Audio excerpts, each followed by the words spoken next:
The Red Rising world includes a color cast system that people are born in. You can't really move. It's a very rigid class system. You can be at the bottom, which is red, you can be somewhere in the middle, which is like blue, or you can be at the very top, which is gold. Each color has a different role to play, but each one of them is subject to the winds of the gold. Each of the roles, they use a prefix before their last name that indicates sort of what their color is, even if you don't look at them. The silvers use AG, the golds use AU, and the grays use TI, and the coppers use CU. Like cuckoo? Cuckoo! And the blues use XE. I see you. Ha, okay, I'm done.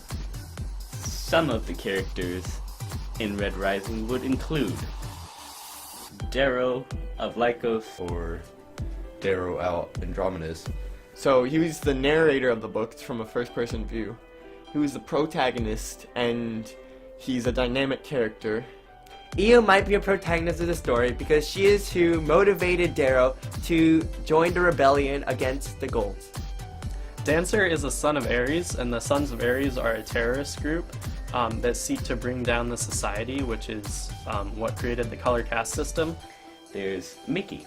Mickey is the carver who creates a gold from the red body of Darrow, a very charismatic violet.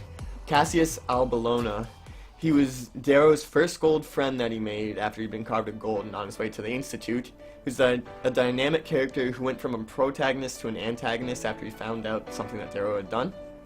Now another character you'll meet is Mustang, who is Virginia Augustus. Was a dynamic character as she was a protagonist who was Darrow's friend at the Institute. Severo Albarca, who they call Goblin at the Institute, is a very dynamic character. Who is possibly one of the best characters.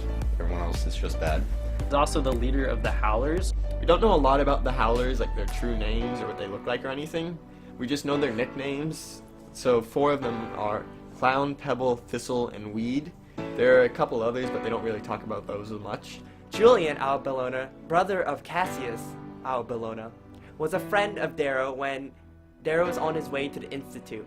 Roque Alfabii is a poet, and he is a dynamic character, and he is a protagonist during the first book.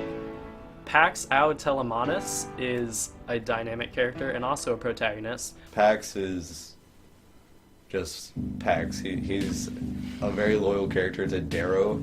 Then we have Proctor of Mars, which is the house that Darrow's in, and his name is Fitchner. So Darrow, Cassius, and Severo are all in the House of Mars. And then you also have Titus, who is an antagonist of the House of Mars for a while. The Jackal was a main antagonist who is a mysterious fellow who is willing to do anything to survive and win the Institute.